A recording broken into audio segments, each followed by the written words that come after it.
மறக்காம சர்ப்ரைஸ் பண்ணுங்க. தேங்க்யூ. ஒரு ஊரில் ஒருத்தர் இருந்தாராம். அவர் ஜோசியம் பார்க்குறதுல ரொம்ப கெட்டிக்காரரு. ஒருத்தருடைய தலைமுடியை மட்டும் அவர்கிட்ட காட்டினா போதும், அதை மட்டும் பார்த்துட்டு அவருடைய ஜாதகத்தையே சொல்லிவிடுவாராம். அப்பேற்பட்ட திறமை. அந்த ஆள் ஒரு சமயம் கன்னியாகுமரி கடற்கரைக்கு போயிருந்திருக்கிறார். அங்கே கரை ஓரமாக ஒரு மண்டை ஓடு கிடந்திருக்கு. அதை எடுத்து பார்த்துருக்கிறார். அந்த மண்டை ஓட்டை வச்சுக்கிட்டே அதோட ஜாதகத்தை அலசியிருக்கிறார்.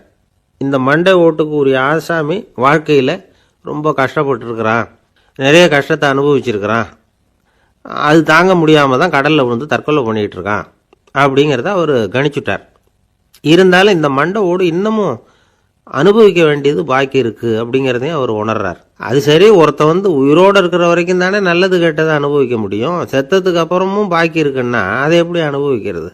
இந்த மண்டை ஓட்டுக்கு இன்னும் கொஞ்சம் பாக்கி இருக்குது அப்படிங்கிறது அவருக்கு புரிஞ்சதே தவிர அதோட அர்த்தம் என்னங்கிறது அவருக்கு சரியாக விளங்கலை. சரி, இதை இன்னும் கொஞ்சம் விவரமாக ஆராய்ச்சி பண்ணி பார்ப்போம் அப்படின்னு நினச்சிக்கிட்டு அதை தன்னுடைய வீட்டுக்கு எடுத்துகிட்டு போயிட்டார். அந்த மண்டை ஓட்டை ஒரு பொட்டியில் வச்சு பூட்டினார். தன்னுடைய தனி அறையில் அதை பத்திரமா வச்சுக்கிட்டார். தினமும் ராத்திரி ஆனதும் தன்னுடைய மனைவியை பார்த்து, நீ போய் பூஜை அறையில் தனியாக படுத்துக்கோ அப்படின்னு சொல்லிவிட்டு இவர் தினம் ராத்திரி 12 மணிக்கு பொட்டியை திறந்து அதை பார்ப்பார். மண்டை ஓடு அப்படியே இருந்ததே தவிர இன்னும் கொஞ்சம் பாக்கி இருக்குங்கிறதுக்கு அர்த்தம் அவருக்கு விளங்கலை. அந்த மண்டை ஓட்டுக்கு இன்னும் என்ன பாக்கி இருக்க போகுது? இப்படியே ஒரு 10 நாள் போச்சு. அந்த வீட்டம்மாவுக்கு சந்தேகம் வந்துட்டுது. நம்ம வீட்டுக்காரர் நம்மளை தனியாக ஏன் தூங்க சொல்கிறார் அப்படிங்கிற சந்தேகம். உடனே பக்கத்து வீட்டு அம்மா கிட்ட விஷயத்தை சொல்லியிருக்கிறாங்க. அந்த அம்மா உடனே நீ கவலைப்படாத, நான் கண்டுபிடிச்சி சொல்கிறேன்னு சொல்லிவிட்டாங்களாம். அன்னைக்கு ராத்திரியே ஜன்னல் வழியாக எட்டி பார்த்துருக்குறாங்க. இந்த ஆள் மண்டை ஓட்டை கையில் வச்சுக்கிட்டு அதை திருப்பி திருப்பி அப்படியும் அப்படியும் பார்த்துக்கிட்டு இருந்தது தெரிஞ்சுட்டுது. மறுநாள் காலையில் அவரோட மனைவியை பார்த்தாங்க. ஏம்மா, உன் வீட்டுக்காரருக்கு நீ முதல் மனைவியா 2வது மனைவியா அப்படின்னு கேட்டாங்க. எனக்கு தெரிஞ்ச வரைக்கும் நான் ஒருத்தி தான் அவருடைய மனைவின்னாங்க. அப்படி இல்லை, நீ அவருக்கு 2வது மனைவி. முதல் மனைவியின் மண்டை ஓடு தான் அவர் கையில் இருக்குப்போ, அதை தான் அவர் தினமும் ராத்திரியில் எடுத்து பார்த்துக்கிட்டு இருக்கிறாரு அப்படின்னு விட்டாங்க அந்த அடுத்த வீட்டம்மா. அப்படியா விஷயம்னு சொல்லிவிட்டு கணவன் வீட்டில் இல்லாத நேரமாக பார்த்து அந்த மண்டை ஓட்டை எடுத்து கொண்டாந்து ஒரு உரலில் போட்டு உலக்கையால் குத்தி நொறுக்க ஆரம்பிச்சுட்டுது அந்த அம்மா. வெளியே போயிருந்த அந்த ஆள் அப்போ தான் உள்ளே நுழைஞ்சார். மண்டை ஓடு உலக்கைக்கிட்ட குத்து வாங்கிட்டு இருக்கு. அது அனுபவிக்க வேண்டியது இன்னும் கொஞ்சம் பாக்கி இருக்குது அப்படிங்கிறதுக்கான அர்த்தம் எனக்கு இப்போ தான் புரிஞ்சுதுன்னாராம் அவர். இந்த கதையிலிருந்து நாம் இன்னொரு நீதியையும் புரிஞ்சுக்கணும். அதாவது நம்ம வீட்டை பற்றி நமக்கு தெரியாததெல்லாம் அடுத்த வீட்டுக்காரங்களுக்கு நல்லா தெரியும். ஒரு குரு, இளம் சீடர்கள் எதிரில் உட்காந்துருக்கிறாங்க. குரு பாடம் நடத்திக்கிட்டு இருக்கிறார். சீடர்களுக்கு ஒரு ஆசை, அதாவது ஒரு முக்கியமான மந்திரத்தை நம்ம குருநாதர்கிட்ட இருந்து கற்றுக்கணும் அப்படிங்கிறது அவங்க ஆசை. அது என்ன மந்திரம்னா, இறந்தவரை உயிர்ப்பிக்கக்கூடிய புனித மந்திரம். அதாவது செத்தவங்களுக்கு மீண்டும் உயிர் உண்டாக்குகிற மந்திரம். குருவே, தயவு பண்ணி அந்த மந்திரத்தை எங்களுக்கு உபதேசிக்கணும் அப்படின்னு கேட்டாங்க. அது ரொம்ப ஆபத்தானது, அது என்னத்துக்கு உங்களுக்கு வேண்டாமேன்னாராம் குரு.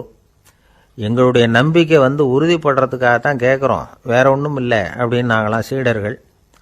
பக்குவப்படாத அறிவுங்கிறது ரொம்ப ஆபத்தானது அப்படின்னாராம் குரு. இது சீடர்களுக்கு புரியல. அது எப்படிங்க பக்குவப்படாத அறிவு ஆபத்தானதுன்னு சொல்றீங்க, அப்படின்னா என்ன அப்படின்னு கேட்டிருக்காங்க சீடர்கள். குரு அதுக்கு விளக்கம் கொடுத்தாராம். அந்த மந்திரத்தை எப்போ பயன்படுத்தணுங்கிறது முக்கியம். அதை அறியக்கூடிய ஞானம் ஏற்படுகிற வரைக்கும் அதை தெரிஞ்சுக்காம இருக்கிறது தான் நல்லது, இல்லைன்னா ஆபத்துன்னாராம். ஆனால் அந்த சீடர்கள் அதை கேட்குற மாதிரி இல்லை, ரொம்ப பிடிவாதம் பண்ண ஆரம்பிச்சிட்டாங்க. சரி வாங்க சொல்கிறேன்னார் குரு. எல்லாரும் வந்தாங்க. அந்த புனித மந்திரத்தை அவங்களுக்கு ரகசியமாக உபதேசம் பண்ணார். உபதேசம் பண்ணிவிட்டு அவங்களுக்கு எச்சரிக்கையும் கொடுத்தார்.